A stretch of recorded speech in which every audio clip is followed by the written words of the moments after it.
Hello and welcome to the Rotoworld Baseball Show. I'm your host, Eric Samulski, joined, as always, by my co-host, Scott Pianowski. We are here on Wednesday for the remainder of the fantasy baseball season and then into the beginning of the offseason. We're going to be coming to you once a week now on Wednesdays. You'll get these every Wednesday afternoon wherever you get your podcasts because, listen, it's baseball season. It's football season. It's Olympic season. We're going to get you through the end of the finish line, and there's a lot going on right now, Scott. There's a lot going on, and we always talk about, and we're glad you're here with us. This is a great time to make up ground. This is a great time. Mm-hmm. You're listening right now. If you're outside the money, we'll get you in the money. You just got to stay the course, get the reps in, keep putting in those fab offers, keep setting those lineups, because a lot of your less competitive managers, your rivals, they're living their life. They're sending their kid to school. They got to sneak in a final vacation. So you're not going to do all that because you're focused, because good managers consistently will rise in the standings in the final quarter of the season. And a lot of it is just showing up, doing the work. Yeah. And listen, we all want to win titles, right? Everybody wants to take the championship, but sometimes getting money in, your third place finish, your second place finish or whatever, it's better than getting nothing for all the hard work you did this year. So make sure you check out our podcast, and then I'll just plug, every Tuesdays, 1 p.m. over on the NBC Sports Rotoworld YouTube channel. We're doing our Q&As, me and James Shiano, me and Chris Crawford. We'll cover some of the stuff that we talked about yesterday because, Chris is a big prospect guy. We've obviously had some pretty big prospect call-ups in the last couple of days, so we'll get to that. And those guys are great, by the way. We had James Shiano on subbing for you one episode. He subbed for me one episode. He was terrific. I want to say thanks to James. He's really good. Despite being an Ohio State guy, he is terrific. And obviously Chris Crawford is one of the best prospect guys around. So they're people when they talk, I listen, and I'm glad that they're involved in this stuff because, again, it can make us all better.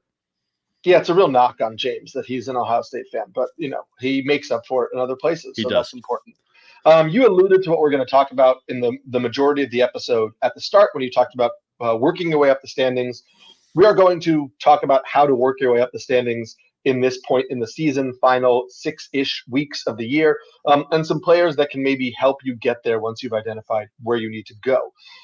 We should talk about some of the big news up at the top. Obviously, the biggest news was yesterday was the promotion of Junior Caminero, who was the top prospect in baseball after, I guess, Jackson Holliday maybe hasn't officially graduated, but he graduated because he's up in the majors.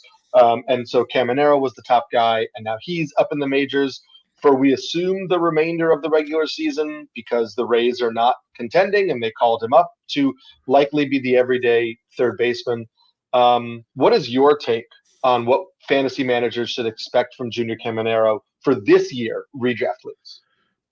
Yeah, I don't enjoy doing this. I got to throw a little bit of cold water on it only because he's 20 years old. Mm-hmm. He has good numbers in AAA. They weren't ridiculous numbers. Again, he's young for the level. The fact that he's not over his head means a lot. But remember what Jackson Holliday did on his first call up, and I realized it was only a couple of weeks, but I mean, basically had 2 hits. All he did was strike out. Now he's been terrific since he got recalled. Looks like a different player, but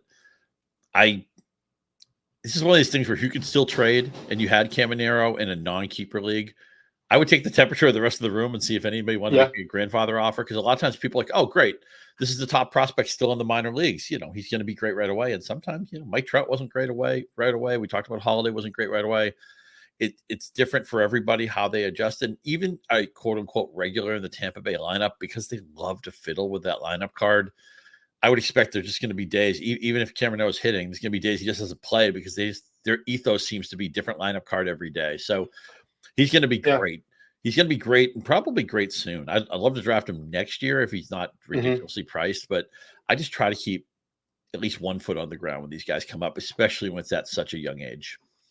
Yeah, I mean, you're not going to get any speed, so that's one category where you're getting nothing.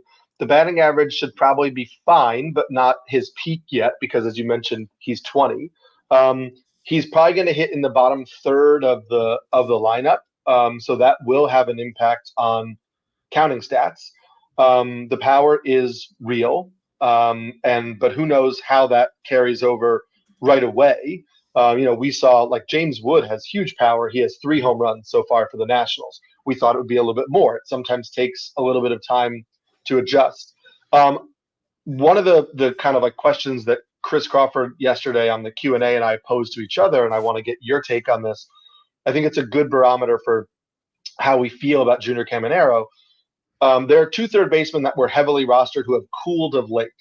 So would you rather have Junior Caminero, or would you rather have Mark Vientos or Jose Miranda? A healthy Vientos, I'm taking Vientos. I just don't know where his health is at.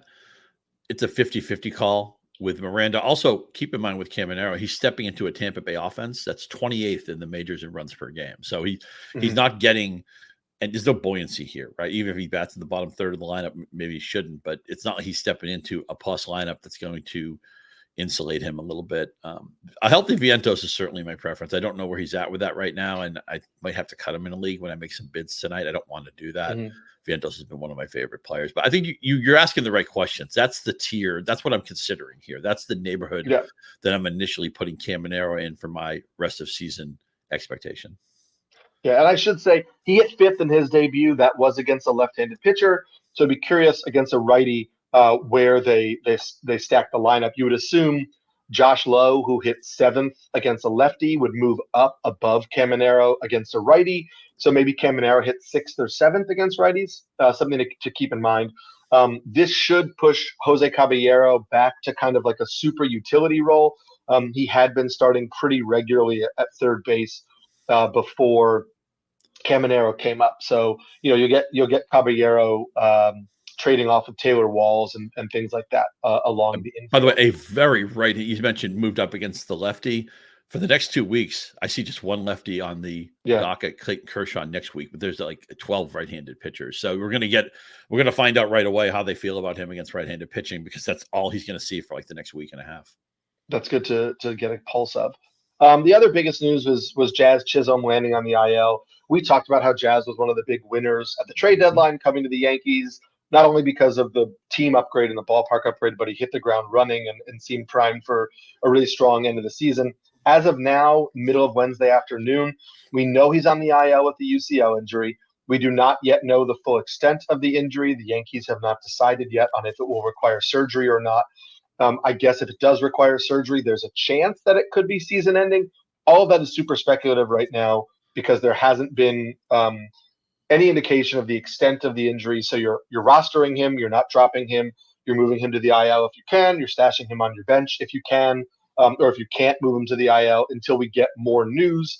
The Yankees have called up Oswald Peraza. He has a little bit more experience at third base than Jorbit Vivas, who was like the other potential call-up. And Peraza's been pretty good in the second half of the year. Over the last 21 games in AAA, he's hitting .317 with a .658 slugging percentage, 7 homers, and 8 steals. And it seems like a long time ago that last spring training, we thought Peraza was going to be the starting shortstop for the Yankees, not Anthony Volpe. So Peraza is a prospect of some note. Probably more of a deep league ad right now, like 15 team, until we kind of see how he stacks up. But I would much rather take a gamble on him than like DJ LeMahieu or anybody else who the Yankees may put at third base.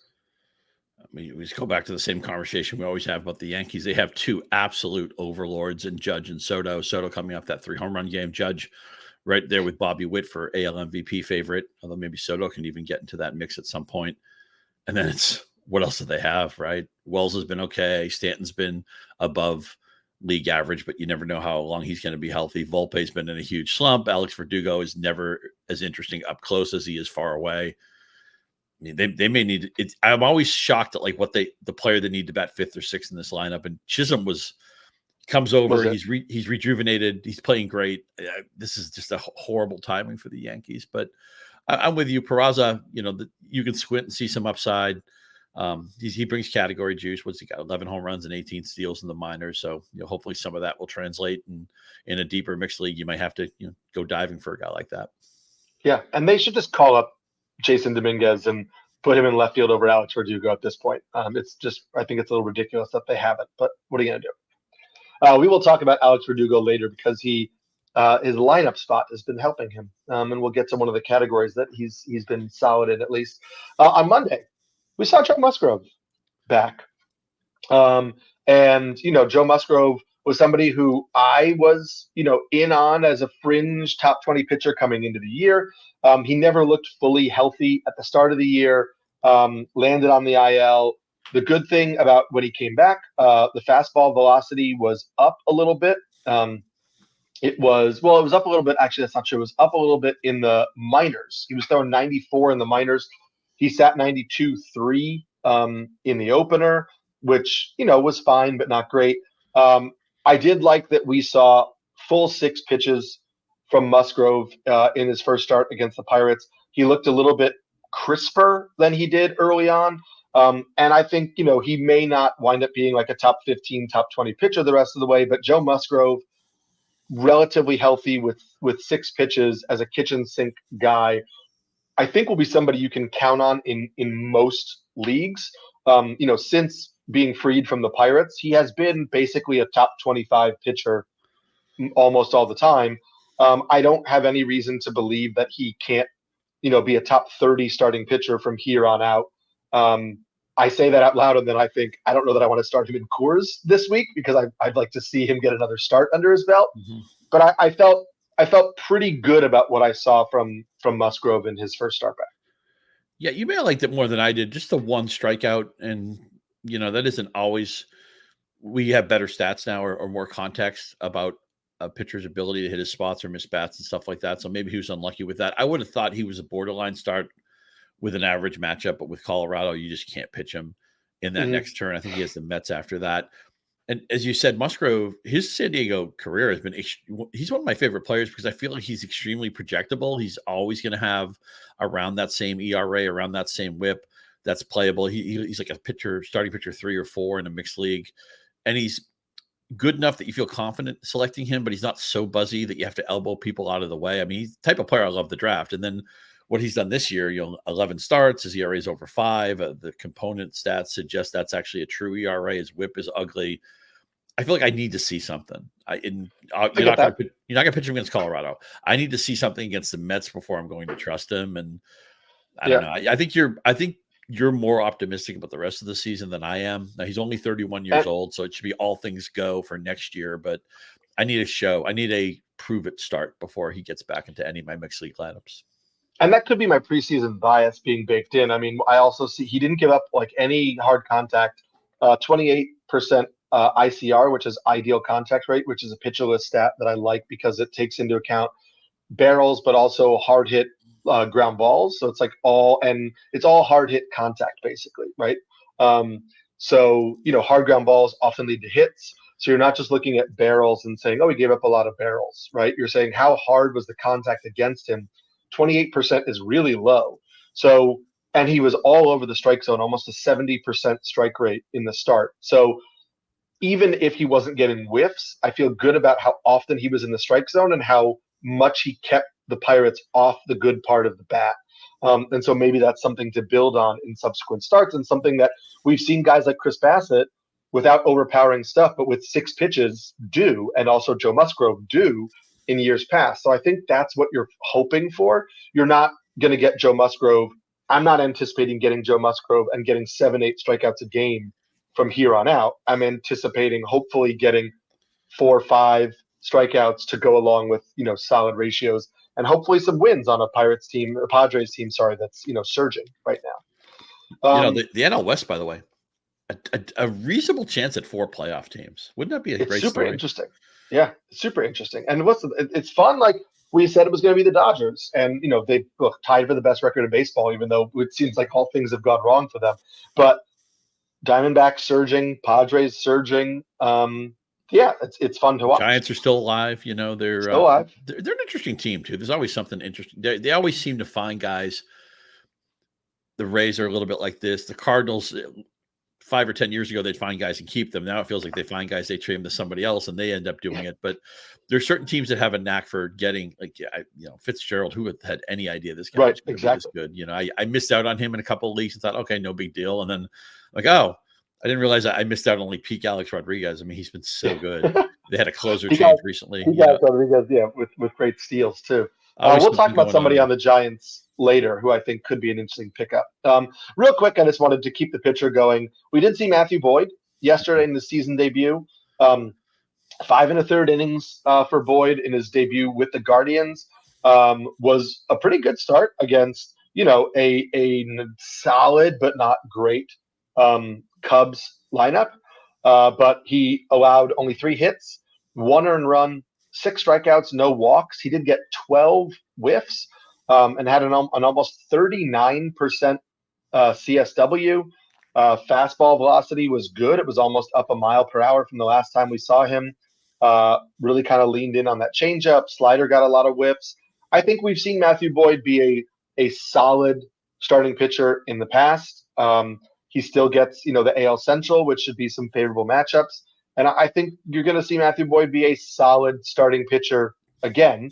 I believe he gets the Yankees the next time out, and so I'm not running to pick him up. But if I'm in deep leagues, he's somebody, I'm keeping an eye on a pretty good Guardians team where I could steal some wins here and there in a streak. Yeah, people are going to consider him over the weekend because he would get 2 starts next week, one of them at New York, which isn't ideal. And then he gets a home start against Texas. Remember, backed up by the best bullpen by far in baseball this year. The Guardians have outkicked their expectations. I mean, Boyd and I had some good times together, right? He had that 238 strikeout year with the Tigers back in 2019. He's always been a high strikeout, low walk guy. So that 6 strikeouts and no walks in his first start kind of fits who he is.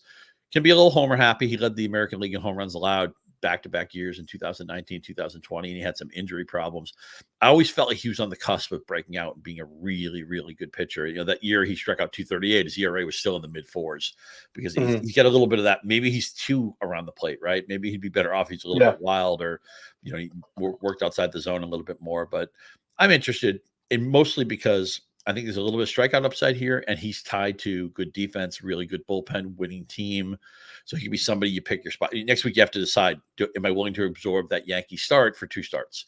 But mostly when you roster a guy like Boyd, it's going to be like, oh, okay, when can I get the White Sox, right? Or when can I get the Tigers, stuff like that. You're going to try to pick up on the lesser teams, the better matchups in the American League. Yeah, I think that's really well put. Another starting pitcher debut we saw on Tuesday was Zebby Matthews, prospect for the Twins. I'll just say I covered him in detail in my Mixing It Up column today, which is out on NBC Sports. You can check that out if you go to my Twitter account at Samulski NYC. I tweeted it out. I'll just say like a real quick debrief. Zebby Matthews, 5-pitch pitcher, because they split his sweeper into a cutter and a slider. They got rid of the sweeper, split it into a cutter and a slider. He's got the cutter and the slider, which really worked well together in that strikeout of Bobby Witt. He went cutter outside, and then a slider, which is 6 miles an hour slower with a little more movement off the plate, got Witt to chase. But that's like a really good indication of how he can use those pitches together. Can run the fastball up to 98 miles an hour. This is a guy with a stupid strikeout to walk ratio. I mean, he had a 1.9% walk rate in the minors this year. That was the best of any qualified minor league pitcher in all of minor league baseball. It's like video game numbers, his strikeout to walk ratio. And that's because he has elite command. And so he has above average stuff, but elite command, and that makes the stuff play up. And then you have a deep 5-pitch arsenal. And it's kind of like, honestly, like we had those conversations about Spencer Schwellenbach on this show earlier in the year where you're like, there's nothing that makes you go, oh, man, that's a phenomenal pitch. But he has good command. He's on a good team. He has a deep arsenal of pitches, and that has made Spencer Schwellenbach a good starting pitcher. He has turned into one after a few rough starts to begin his MLB career. It would not surprise me for Zebby Matthews to kind of have a Spencer Schwellenbachian end to the season where you just got a guy who has elite command and a deep arsenal of pitches who's able to, maybe not every now and then you get some dominant starts, but mostly have pretty solid efforts across the board. Isn't it funny how that seems to describe the entire Minnesota staff, right? Yeah. They have guys who are excellent control. They're good strikeout guys, but not ridiculous strikeout guys. I mean, he has a little bit of Joe Ryan in him. He has a little bit of Ober in him. He has a little bit of Lopez in him, although maybe Lopez's raw stuff is better. And as you said, his minor league stats are just catnip, right? I mean, you were just as likely in his minor league career to hit a home run off him as you were to get a walk off him. 22 walks, 21 strikeouts. This year it's 7 walks, 7 strikeouts. I'm sorry, 7 home runs, 7 walks against the 114 strikeouts. Who has stats like that? It just it's totally They all read like misprints. They all read like backyard wiffle ball stats. I was, that's what I was doing, Eric, when I was 15 years old and basically tearing my rotator cuff playing wiffle ball every day. I was putting up these types of stats, and a Twins team that we like, a good defense. Yeah, I'm in, man. This is somebody who I would proactively go out of my way to roster. And now wiffle ball is taken off, and you could have been, semi-professional wiffle ball. I was ahead of my time, man. There was none of these national contests. We weren't ESPN and all that stuff. No, didn't exist. Two players are back. Also, two hitters that I want to talk about. Michael Harris is back today, Wednesday, for the Braves. They've already said he's not going to lead off. Are you expecting we get the Michael Harris that we saw before? I mean, obviously, you're not picking him up in leagues. He's been added or on the IL. It's more just like I want to gauge your confidence level in Michael Harris as a hitter. Are you just automatically slotting him back in the lineups? You probably have to, but I have no idea what you're getting. OPS plus of 81 before he gets hurt, and he's been out for 2 months. It's almost exactly, I think it's 2 months to the day that he went on the IL. He's coming back, so who knows about the rustiness factor. It's been a year where just about everything has gone wrong with this Atlanta lineup, with injuries, with underperformance. Even when it seems like guys are kind of turning it on, like Jared Kelenic, he's disappeared the last 3 months. He hasn't hit anything. He's not even playing every day anymore. So if you, other than get Marcell Ozuna, Riley's come around a little bit. He still goes down as a disappointment. Olsen right now is a league average hitter. It's just not that this has to tie into Harris. I mean, just because one guy's slumping or not hitting his high end of his range doesn't mean other players can't. But I think you have to roster Harris, but I have no level of confidence that he's going to even manage a league average or better OPS plus. Yeah, I think you have to put him in there too. I think obviously the question is the hamstring injury and the speed and how much he runs when he comes back, and that's a huge part of his value. And so you'd like to see that happen, and hopefully he can hit in the top third of the order. Maybe they move him up to second or something if he hits the ground running a little bit, would be part of my hope. And then the other big hitter or big name hitter, he hasn't produced much in his MLB debut so far, but Jordan Walker came back up on Monday. He started against a lefty. He was on the bench against a righty on Tuesday. I get the sense that that's going to be Jordan Walker for the rest of the season, as much as people may like to see him as an everyday player. The Cardinals really struggled against left-handed pitching so far this year. They have guys like Alec Burleson and Lars Nootbaar and Nolan Gorman and Brendan Donovan, who are all left-handed hitters who just have not hit lefties as well. And so I think Jordan Walker is a clear fit there against lefties. I don't see him pushing Nootbaar, Burleson, Donovan to the bench against righties. So I think you're in a short side platoon for now unless Walker catches fire and forces the Cardinals' hands. Yeah, I know he was hitting better in AAA before the call up, but still 257, 321, 426 at AAA. It's this hype train for Walker is kind of stalled out. He, as you mentioned, probably ticketed for a platoon. Even in leagues where he's available to me, in most of my mixed leagues are deeper. They're at least 12 teams, maybe up to 15 teams. There's no guarantee I'll place bids on him. I got to see what the landscape looks like, but I don't think he's like, oh my God, Jordan Walker's back, I immediately need to add him. I think you have to season that to taste, and I lean towards not going after him proactively. Yeah, and I like the changes he made. I mean, there are some clear changes where he opened up the stance a little bit. His front foot, his left foot is a little less like directly at the pitcher. It allows him to turn the hips a little bit and turn on inside pitches a little bit more, which is helping him get some juice. And so I believe in that aspect of what Jordan Walker is doing, but I'm with you on just the overall how I'm going to pick him up, what I'm going to get from him. A couple quick hitters to end this thing off. Kerry Carpenter returned on Tuesday, hit a home run. If he's on your wire, we're big Kerry Carpenter fans here. So take a shot on that.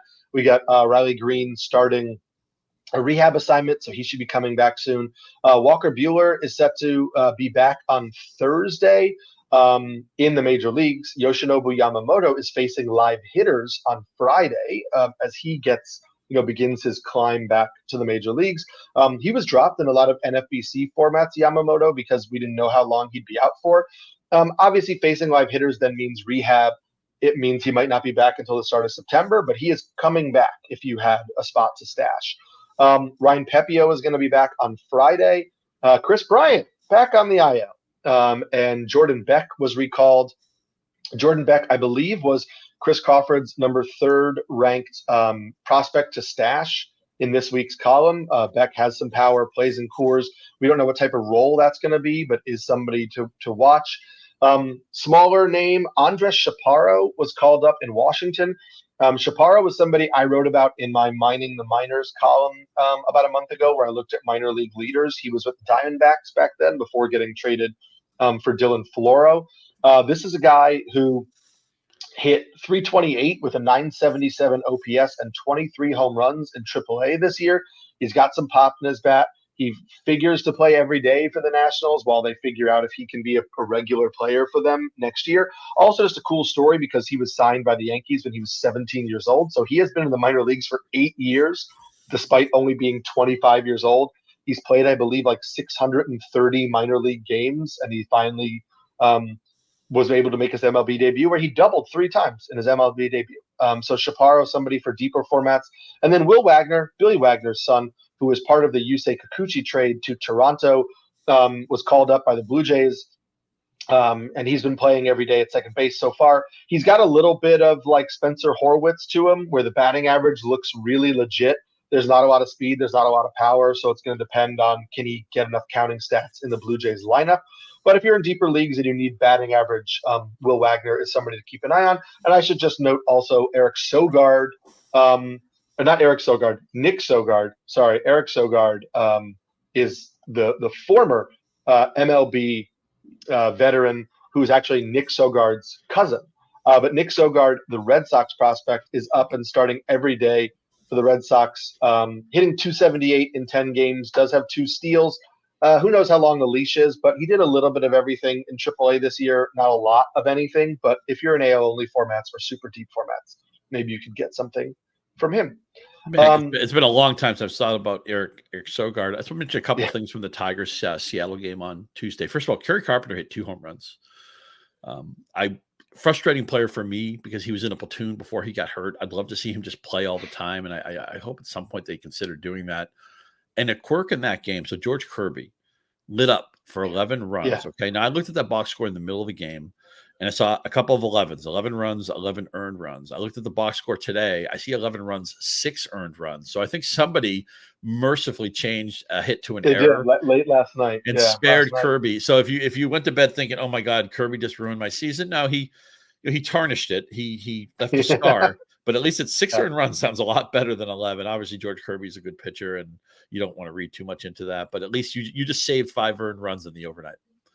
Yes, and that is always nice to see. I just checked on Twitter real quick to see if we were missing anything. Not a big news story, but it seems like the Diamondbacks sent Alek Thomas down to AAA and recalled Blaze Alexander. That's interesting for 2 reasons. One, Alek Thomas was a prospect of note, and everybody was kind of waiting to see if he was going to, get back, if he was going to, kind of recapture some of that magic. There was a thought that he might, push Jake McCarthy at some point if he got healthy or right. That's clearly not going to happen. McCarthy now has a lock on that job if he didn't already. But it's also interesting because it's the Diamondbacks calling up another infielder as Ketel Marte battles this ankle injury, which may suggest that Marte his return might not be imminent if they're getting an additional infielder to potentially fill in. They've been using Kevin Newman as a starting second baseman. He'll start today at second base against a lefty. So maybe Blaze Alexander now is the bench infielder there. Just something to keep in mind for you Ketel Marte owners. I hate to say it with Marte, one of the most underrated players in baseball, and was kind of like a pseudo MVP candidate. He's not going to win it, but had a great season for the Diamondbacks and is among the WAR leaders. It looks like McCarthy has graduated to being a full-time player. Mm-hmm. First, it was like, okay, he's a 4th outfielder. Now it's like, okay, maybe you play him in a platoon. Now it's like they're playing him against left-handed pitching. We know he's a stolen base guy, gets on base at a high clip, 380 OBP, a little bit of power. He won't embarrass you in that column. He looks a lot like the player. He's playing better than he did in 2022, but he looks like a useful piece in 2022. I don't know what went wrong last year, but it's just nice to see Jake McCarthy graduate from, oh, should I pick him up? Can I manage him in a platoon? To no, now he's playing all the time, and he's actually become a 5-category player. Exactly, yeah. We should also just note really quick, Reynaldo Lopez threw 71 pitches in a AAA start last night, there was some fear that he'd be done for the year, but it looks like we might actually get Reynaldo Lopez back in the Braves rotation maybe next week, which could mean Grant Holmes is out of the Braves rotation. So that's something to keep an eye on. Just wait to see what the Braves indicate in terms of whether or not they're going to give Reynaldo Lopez another minor league start or not. Before we dive into our category discussion and our discussion on how to kind of make up ground in your standings, we should just note that there is an NBC Yahoo $1 million sweepstakes. So fantasy football season just got better this year. That's $1 million better. Create or join a private Yahoo Fantasy League and enter the $1 million NBC sweepstakes, plus earn extra entries to win when players on your fantasy roster score a touchdown during an opening weekend game on NBC or Peacock. Download the redesigned Yahoo Fantasy app, which is complete with confetti flying out of the trophy and new font sizes and everything. It's beautiful. Or you could go to NBCSports.com/fantasy-million to learn more. Everybody wants a chance to earn $1 million, and this is your chance to do it. Yep. If I had $1 million, this is your chance. And a couple of things I want to add. The NBC Peacock schedule is 3 games for week 1, and they're all signature offenses. So when you're trying to earn those extra entries, you're going to be looking at, Patrick Mahomes and Amon-Ra St. Brown and Jalen Hurts. I mean, we actually drafted the 6 teams involved. Baltimore's one of the teams too, the Rams. So I think the Packers are the other team. So these are fun offenses. These are players you want to draft into for your fantasy football team. And as you get ready for fantasy football and sign up for Yahoo Fantasy, make sure you check out the good work that Matt Harmon is doing over at the Yahoo Fantasy Forecast. I've been a periodic guest on that show. I was part of the quarterback and running back breakdowns earlier this week. So as you're listening to our show because you want to be smart and you want to be, competitive, you want to take down some money, and that ethos is also present at the Yahoo Fantasy Forecast. So and Harmon's in charge. He's the skipper of that ship, does a great job. Matt Harmon knows receivers better than anybody. So I hope you give that a try as well. Yeah, and should just mention Scott and I will be part of an expert. Let's call it analysts. We're not really experts. An analyst. No, I'm an expert. I don't know if you are, but yes, I'm definitely an expert. I'm not. I've been drafted. Okay, an expert/analyst mock draft next week, which will be part of our Rotoworld NBC Sports 24-hour launch of the fantasy football season. So keep an eye out for all that. Are you stuff a fan of any NFL team? Do you care? Are you just man? My family's from Buffalo, okay. Scott. It's in the blood. There's a team there. There's a team in Buffalo.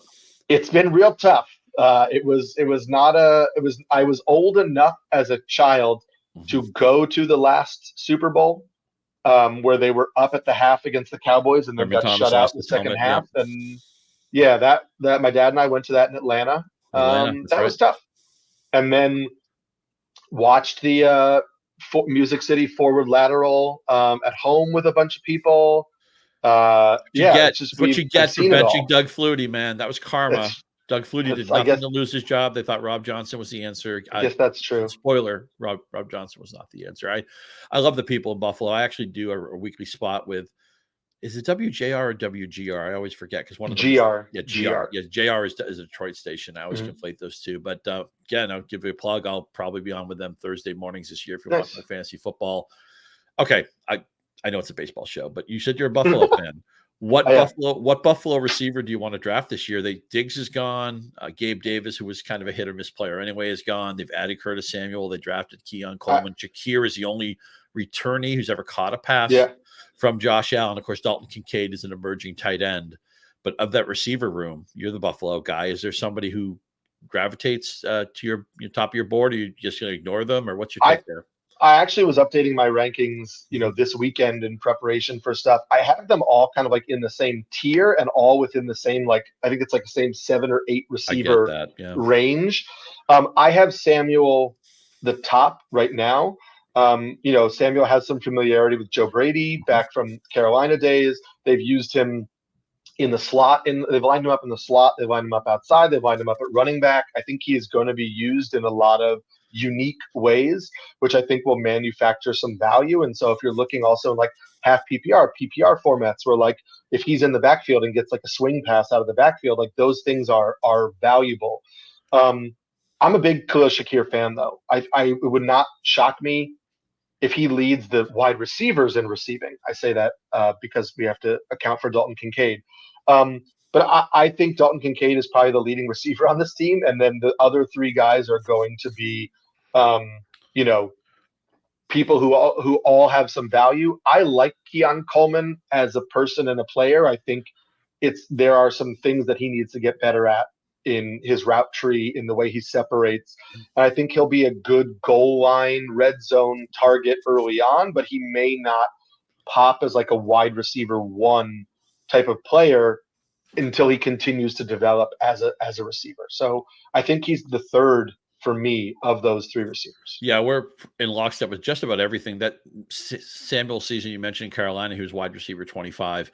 I slightly prefer Shakir over Samuel this year, but it's really close. It's kind of a dog whistle. One of them gets drafted. The other guy's going to go a few picks later. Coleman is the longer-term prospect, as you mentioned, and it's probably Dalton Kincaid who leads his team in receiving. So there you go. You came for the baseball. You got a Buffalo passing game preview. And again, Yahoo Fantasy Football is open for business. We're trying to give away $1 million from Yahoo and NBC. So get the game. Let's get you that money.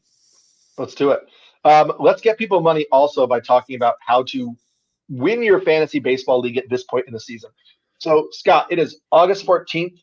How does your management style of your fantasy baseball team change at this point in the season for you specifically? Yeah, I've probably been here for a few weeks now, but it's all category driven. Where can I gain? Where are the columns clumped together? Where am I an outlier? And some leagues still have trading allowed. A lot of leagues have already seen their trading deadline come and go, but you're trying to solve a puzzle now. Early season, you just want a valuable player you can get. You're trying to build you play for the beginning and build your perfect roster and all that. Now you're specifically saying, what do I need to move up? What categories do I need to protect? What categories don't matter to me? Right. I was in Tout Wars NL only, where saves really don't help me, but the best player available was a closer. So I had to think, well, can I pick him up and maybe flip him? Is it even worth bidding on him at all? Or should I just go for different stuff? Those are the questions you're asking yourself this time of year. It's all about the categorical puzzle.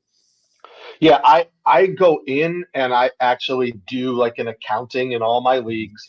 I look at where am I in the standings, not just points, but like number, right? How many saves do I actually have? I have 9 points in saves. How many saves do I actually have?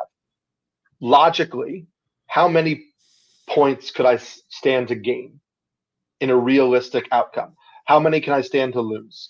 If I could gain 4 points, right, realistically gain 4 points in saves, but I could lose 2 points in saves if I don't focus on that category.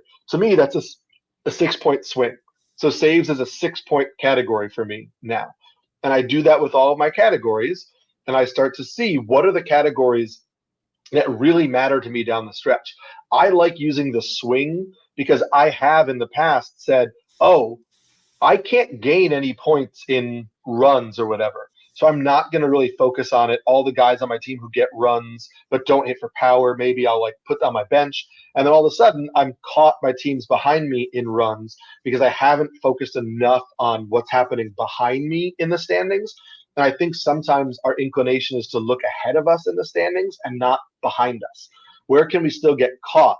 If I punt saves because I don't need saves the rest of the way, I can't make up ground in saves, but other teams can make up ground on me, then I'm still losing points. And so that negates all of the good work I just did to gain points in other places. And then just like you said, like when the category doesn't matter to you, I'm in one league where I'm in second place in saves. The guy in front of me is 9 saves ahead of me. The guy behind me is 8 saves behind me. I feel pretty comfortable where I'm at. Like if I kept a couple of closers, then I'm not going to make up 9 saves, but I'm not going to lose 8 saves. So leagues like that, I had stashed Ben Joyce in a lot of places because I thought he would take over for the Angels. He still might at some point, but like those are guys I'm not holding on to in those leagues. I'm not taking a gamble on, Justin Martinez of the Diamondbacks, who looks like he's their closer, but I don't need to fill my roster spot with a third or a fourth closer if I don't really have space to gain. So I let those guys go on waivers, or I just drop them, and I try to gain or try to add other places if I'm chasing wins or ERA or something like that. Remember too, that the enemy of your enemy is your friend. So sometimes if say you don't need saves, it might be better if that Martinez pickup went to a team that could take saves off the board of a team that you're contending with. That's part of this puzzle as well. Yeah, for sure. So one of the things that we're going to talk about today is, depending on the category you need, are there players on the waiver wire that you can add to help you in that category? As always, when we do waiver wire stuff, we're looking at guys who are under 50% rostered on Yahoo formats. And we'll look at guys over the last 14 days who have kind of been surging in particular categories, and just talk about of the names, who would we look to pick up if we need that particular category. So we'll start with runs, not only because it's usually the first category on the left of any sort of breakdown, but because it's the most overlooked category often, and we want to treat it the same as everybody else. So guys who are jumping out on the leaderboard on the waiver wire the last 2 weeks. Geraldo Perdomo of the Diamondbacks has 10 runs scored in the last 14 days. Alex Verdugo also has 10 runs scored as he's been leading off for the Yankees. Trevor Larnach has 9 runs scored in the last 2 weeks. He plays against all right-handed pitchers for the Twins. Brendan Rodgers has 9 runs scored. He's been playing pretty well for the Rockies of late. And then Jacob Young, who has emerged as an everyday outfielder again for the Nationals, has 8 runs scored over the last 2 weeks. Of those names, does anybody jump out to you as like, I need runs, this is the guy I'm trying to add? Perdomo has been a proactive ad for me. I love guys who just kind of come out of nowhere. I don't care. Another thing about this time of year, we started the show with a highly touted prospect coming up. I just want guys who are playing and producing. I don't care if they have pedigree or not. And, Perdomo's a guy, nobody was going to draft day with a Perdomo jersey, but he's somebody I like. And Larnach, you have to play a little bit of roster gymnastics because there's a lot of platoon stuff going on with Minnesota. They have a different lineup every day, but it's a deep lineup. It's a team that scores runs, and they'll have some favorable matchups in the final quarter of the season. So those two guys, and Rodgers, of course, for the Colorado home games. I mean, he's almost every player is in a platoon for fantasy purposes, home games, right? So we want to get a piece of that as well. I added Perdomo in a lot of places, but I felt like the runs were going to slow down because he hits 9th for the Diamondbacks, even though it's a good lineup. He does lead off against lefties, and we need to keep in mind, we have not seen a lineup against righties with Ketel Marte hurt. There's a chance that Perdomo moves up in the lineup. Marte has been hitting second. There is a chance that maybe Perdomo takes that second spot. He is a switch hitter, so that's something that maybe could stand to benefit him also, which is why he gets my vote as well. And listen, you and I have poo-pooed Alex Verdugo enough on this podcast. No, we haven't. But as long as the Yankees continue to hit him leadoff in front of Juan Soto and Aaron Judge, if I need runs, I will consider Alex Verdugo in deeper formats or formats where I need to start 5 outfielders, because as long as he gets on base, there's a chance that Soto's just going to hit a home run and he's going to score. Okay. So it doesn't really matter how he gets on base. If he gets on base, he's a threat to score. And so that makes him valuable, even if I don't necessarily like the profile of the player himself. That's fair. The location where you hit in the Yankees lineup, you have to be attached to Soto and Judge, and right now Verdugo is. So I can't deny that. Unfortunately, I don't know what's happened to Anthony Volpe the last couple of months, because he percolated the top of the lineup. We love that, right? I mean, like Zach Neto, we were always saying all season, wait till he hits first or second. Wait till he hits first or second. When he's hitting second, now he's playing great. With Volpe, once he gets to the leadoff spot, I just thought, okay, he'll bat there for the next 10 years, right? This is great. No, it's not great. It took a while, but we've got Lawrence Butler leading off for the A's and Zach Neto hitting second for the Angels, and we're here now in August. We're here now. I mean, I'll take that. 2 out of 3 ain't bad, right?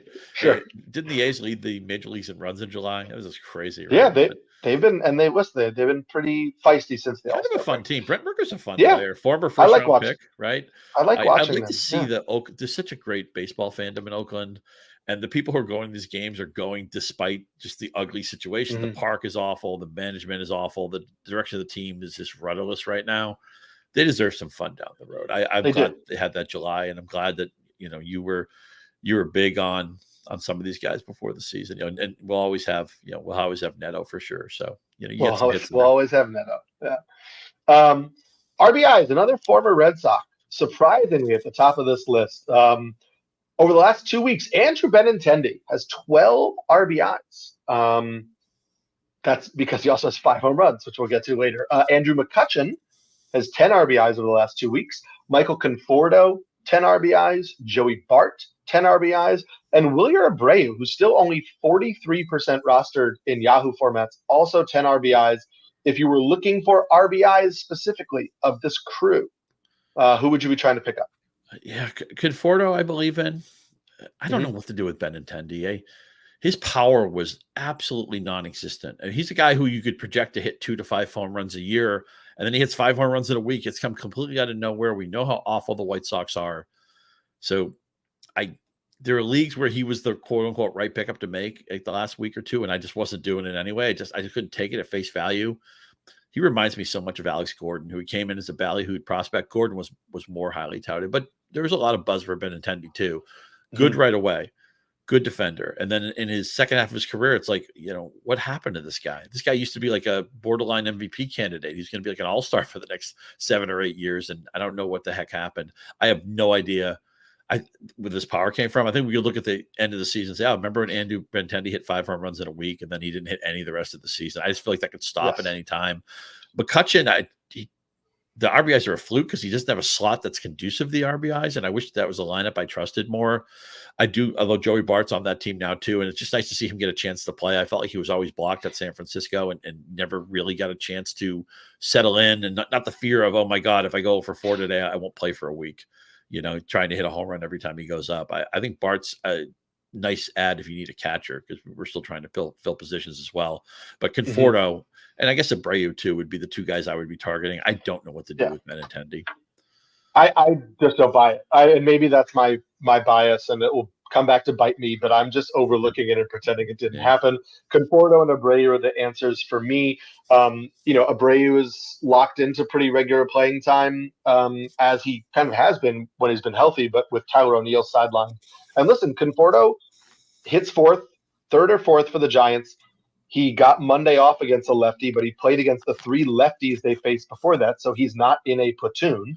And this is a guy who has 11 RBIs in the last 2 or 10 RBIs in the last 2 weeks, despite the fact that he's hitting only 216 since the All-Star break. He is starting to pick it up a little bit of late, hitting 300 in August. That is nice. So we're starting to see him kind of like pick things back up. He was a very useful player at the beginning of the year. So I do like Benintendi if I'm looking for RBIs. Benintendi. I do like Conforto. Sorry, I do not like Benintendi. I like Conforto if I'm looking for RBIs. I picked him up in a few places. Another Red Sox comes up on a pickup for stolen bases. So over the last 2 weeks, David Hamilton has 4 stolen bases. Pete Crow Armstrong has 4 stolen bases. Otto Lopez of the Marlins has 4 stolen bases. Kevin Newman of the Diamondbacks has 4 stolen bases. And Victor Robles of the Mariners has 3 stolen bases. If you needed steals, who would you be looking to add from this group? Man, it's the tough thing with these guys is that a lot of them don't have any power or in quasi platoons. Hamilton sometimes bats 9th, sometimes bats 1st. They don't really trust him on defense. A lot of times he plays partial games, but he runs really aggressively. A full season of David Hamilton would be like 60 stolen bases. I have no doubt about that. Lopez, I thought about picking up in a few leagues this weekend, but he's just no power there at all. I mean, he's slugging like 340 or something like that. So if you can live with Hamilton being a part-time player, I guess Hamilton would be the guy because I feel like he wants to run every time he gets on base, but just accept that all of these guys they're partial players. You're going to have to give up something to roster them and start them. Yeah, I think that the David Hamilton thing with Tyler O'Neill not in the lineup, it has freed up more playing time for David Hamilton because what they've allowed it to happen is Masataka Yoshida is the everyday DH, which means that it can be Rafaela and Duran and Abreu in the outfield, which means Rafaela doesn't have to be pushed to the infield, which means Hamilton can play the infield while Sogard also plays the infield. If O'Neill comes back, I think that begins to put Hamilton's playing time in a little more jeopardy if that pushes Rafaela back into the infield mix. So Hamilton in the short term for me tops this list. And then listen, like Victor Robles has really cooled. He's hitting 158 in 10 games in August, but He has 3 stolen bases over that span. He's hitting leadoff. They just signed him to a 2-year extension, which tells me they're going to continue to let him play every day. And so, over a guy like Otto Lopez or over a guy like Pete Crow Armstrong or a guy like Kevin Newman, who I think Robles, to me, slots second on this list of potential pickups because I'm getting a leadoff hitter who's playing every day. So I'd at least rather take that gamble than a guy like Kevin Newman or Pete Crow Armstrong. I don't trust Pete Crow Armstrong as a hitter at all. He's always probably going to bat ninth for that team too. Yeah, it's not as much of a factor as it used to be where the National League had the pitcher and you couldn't have your stolen base guys batting 7th or 8th in the National League because they're going to get bunted over and they'd lose stolen base opportunities. That's not as much of a deal now because it's universal DH, but you always lineup slot for these guys is critical because you want them to be in front of the good hitters and you want them to get that extra at bat. Yep, fully agree. We'll talk about home runs and then we're going to move to pitching. So if you need pickups for home runs, we said this at the start, but over the last 14 days, Andrew Benintendi has 5 home runs. Jonah Bride, who's starting for the Marlins every day, has 4 home runs. Joey Bart has 4 home runs. Ty France, who has started hitting or playing regularly for the Reds, has 3 home runs. And then Jake Cave, who starts against all right-handed pitching for Colorado, has 3 home runs. And then I'll just throw 2 guys in who are not among the leaders so far, but have recently been called up and have big power. And it's Gerard Encarnacion for the Giants and the aforementioned Andres Chaparro of the Nationals. If you needed power, who are you looking to add from this group? I mean, they all come with some caveats. I mean, Bart's a catcher, so he won't play every day. Cave, as you mentioned, in a platoon, but also in front of the bad seeds on the rock and roll side. So that's interesting. I did pick up Encarnacion and National League Tout. I'm excited about what he might do, although the Giants always seem to have moving parts in their lineup. I wish Bart played every day. I think if he played a full season at catcher, even like 120 games, I think he'd hit 30 home runs. And I'm just going to back up what you said about Benintendi. I probably said it too, but let's just really hammer the point home. I don't trust this home run thing for him. Has to be a mirage. Yeah. I will say Joey Bart, 7 straight starts for the Pirates because they've been mixing him in at DH. Yeah. I added him in a lot of 2-catcher formats where I needed a catcher, dropped guys like Alejandro Kirk, Andrew Bailey, and Patrick Bailey, not Andrew Bailey. And so I'm a believer in Joey Bart. If I needed a catcher, I'm happy to add him for power. We talked before or early in the season about Ty France.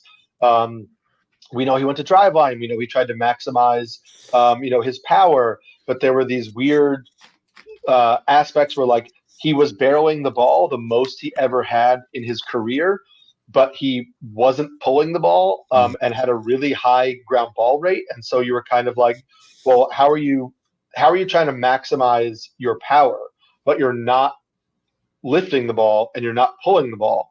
And I will say that like in August, Great American Ballpark, 51% fly ball rate. He's not pulling the ball a lot still, but elevating the ball with velocity in that park will lead to power. We know that's a really good ballpark for home runs. I'm willing to buy back in on Ty France again as a corner infield option. And then, we talked about Andres Chaparro at the top. I also really do like Gerard Encarnacion if I need power.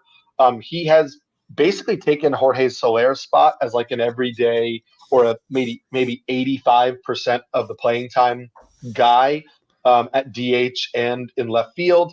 This is somebody who was playing outside of MLB baseball and the Giants. I mean, he was in the minor leagues for the Marlins for a long time and was a power hitting outfielder for the Marlins coming up. But in just 33 games this season in AAA for the Giants, he hit 352 with 10 home runs in 33 games. That was a .616 slugging percentage. I think he has very real power. And so in deeper formats, if he's going to play every day and have that kind of power, I'm okay taking a gamble on him, but that's like 15-team leagues or deeper for me right now. Yeah, I'm glad you point out that Bart was getting some DH time because that's a tipping point for catchers when they're getting playing time when they're not catching. That's the keys to the kingdom right there. That extra volume is so important. And with France too, with the drive line, maybe he ended up at blue blind by mistake because he was horrible with Seattle, but something just getting out of town, right? Fresh start. the Reds are playing him. They believe in him. And there's, certainly other guys in that lineup who aren't hitting. Marte has been a total flop since he came back. He's probably been dropped in a lot of leagues, and we'll restart with him next year after the long suspension. But sometimes a new team, and also it's going to help you. Like people talk about, the strikeout rate's always higher in San Diego because the pitchers aren't worried about making a mistake. Switching ballparks from Seattle to Cincinnati, man. I mean, it's going to be better for your emotional state, right? It has to be, yeah. And a team he's playing every day now makes you feel good. We're going to talk about pitching categories in a second. Before we do that, I just want to tell you that the Rotoworld Fantasy Football Draft Guide is here for you during the peak of draft season. And this year it has added features available exclusively through a new partnership with Matthew Berry's Fantasy Life. Get a Fantasy Life Plus subscription and receive the Rotoworld Fantasy Football Draft Guide to help crush your competition. Use promo code ROTO10 for 10% off and unlock extensive fantasy DFS and betting tools. Go to NBCSports.com/fantasylife to learn more. Again, that's code ROTO10 for 10% off. So pitching categories are a little harder. Obviously, you could chase wins, but that can be a little bit difficult. How are you going to chase wins? It's all about streaming, and it's not really one pitcher the whole time. Saves, people have picked up a lot of the closers that were available kind of like post-deadline. There are a few guys who are getting saves who are available in under 50% of Yahoo leagues. Victor Vodnik of the Rockies has 5 saves in the last 14 days. He is available. Justin Martinez of the Diamondbacks, 3 saves in the last 14 days. Ryan Thompson of the Diamondbacks, 2 saves in the last 14 days. And Calvin Faucher of the Marlins, 2 saves in the last 14 days. If you really needed a closer, if you really needed saves, are you okay turning to any of these guys? Yeah, Vodnik, if the ratios aren't at risk for you. Martinez, if you need to think about the quality of the pitcher, although he may not be the 100% closer. We'll see how Arizona plays that.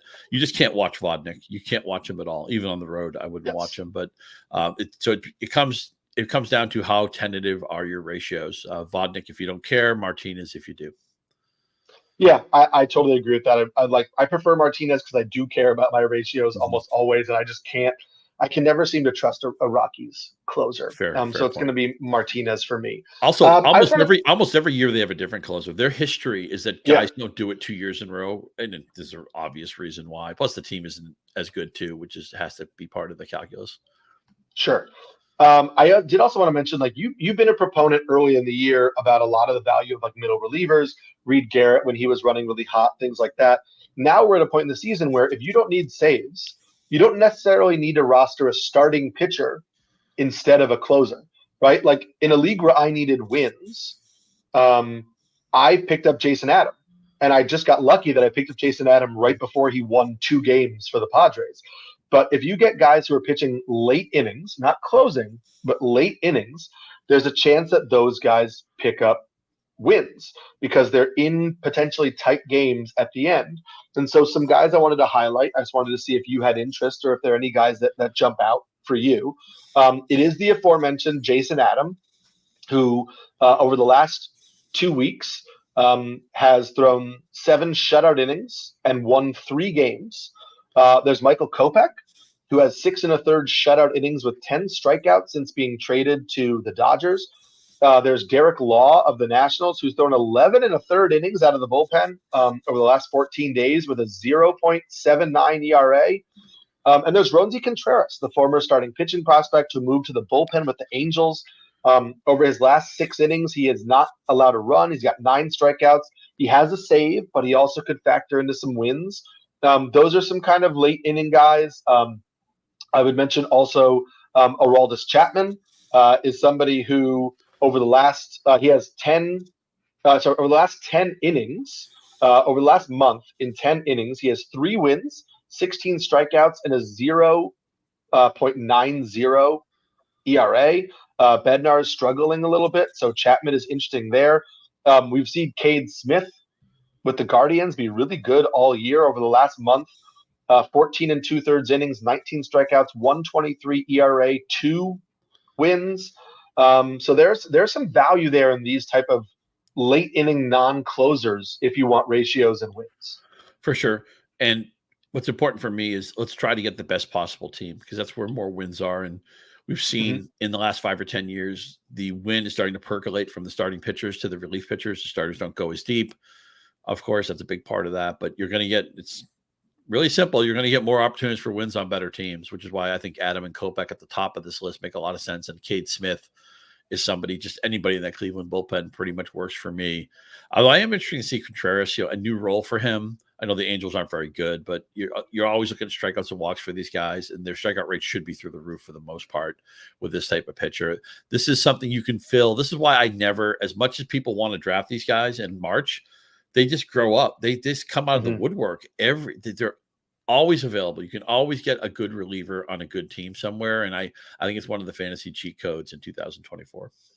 Yep, I fully agree with you there. I should also just mention AJ Puck, who is part of the late inning mix for a You will never give up AJ Puck. You should represent. You should be his agent for sure. Last 30 days, he's got a 0.84 ERA and 10 1/3 innings, 18 strikeouts. We know he was good as a reliever before. Yep. The starting thing failed, but as a reliever, he's pretty solid. AJ Puck can help repair your ERA and ratio that he was torching in April. But yeah, he did it. Yeah, he can repair the damage. You know what though? So many of the great all-time relievers were failed starters. John Smoltz, Goose Gossage, and Smoltz wasn't failed too. Yeah. No, Smoltz wasn't failed, but I mean, Dennis Eckersley needed a transition. Gossage had a great relief season. They tried him as a starter one year, and he was like 9-17. His ERA went up like a half, run and a half or something like that. I mean, it's nothing wrong with that. It's just a lot of great all-time relievers were people who, for whatever reason, didn't fit as starters. It's we're always looking for those role changes. Now, actually, in the last couple of years, we've seen relievers go to starters. With varying levels of success. But yeah, just because somebody had a certain level of success as a starter, they could reinvent themselves as a reliever. And you also have guys like Edwin Diaz was a starter in the minors, and then they've guys, they get their chance to make the major league roster sometimes comes through the bullpen, and then people are like, oh, he's actually a really good reliever, and then they don't go back. Bafflebaum was like that, right? They thought he was going to be a starter, and he was so good at relief. They're like, we're just not going to mess with this. He's fine here. Maybe Garrett Whitlock will be that next year for the Red Sox. They just decide not to start him anymore. We did mention that like chasing wins is hard, but I did want to just highlight some starting pitchers who are pitching well of late, who are under 50% rostered in Yahoo formats, who are guys maybe when you're streaming you should just keep an eye on. Nick Martinez has been really solid and is moving into the rotation for the Reds now that they traded Frankie Montas, so he's somebody to keep an eye on. Ryan Nelson has been really good for the Diamondbacks, and it has corresponded with a pitch mix change as he's really leaned into his four-seam fastball. 36 strikeouts in the last 31 innings, just a 3.19 ERA. He's only 26% rostered. In Yahoo formats, he's been better than Brandon Pfaadt, who's 78% rostered. So keep an eye on Ryan Nelson. Bowden Francis for the Blue Jays has also made a pitch mix change. He's been really good over his last 18 innings, 3 starts. So he's a guy to keep an eye on as well. He's only 8% rostered, so you can find him in pretty much all formats. I don't know why Spencer Arrighetti is under 50% rostered in Yahoo formats. Please fix that. He has been really good of late. The last 2 starts have been absolutely tremendous. But Arrighetti is somebody who we shouldn't even be talking about when we're talking about people under 50% rostered. So I would like you guys to remedy that if you can. The Twins have been pulling David Festa early, and that is a mild concern, but he has looked much better since getting another shot in the rotation. He's only 14% rostered, so he's somebody that I would keep an eye on as well. We talked about Zebby Matthews, who's still not yet over 50% rostered, and Edward Cabrera. We always talked about, hey, Edward Cabrera has great raw stuff, but he can't throw strikes. Well, since coming back from the IL, Edward Cabrera in 27 innings has just a 2 ERA, a 1.26 whip in 27 innings, 26 strikeouts. So Edward Cabrera is somebody, if you're kind of dreaming on that upside, might not help you with the wins, on the Marlins. But he is a really high upside pitcher that we don't often find on waiver wires at this time of year. So I think that he's somebody we should consider. I'll just mention Brian Bayo, under 50% rostered. Also, the changeup is starting to come back a little bit. 29 strikeouts in his last 28 innings, just a 3.86 ERA over those last 28 innings.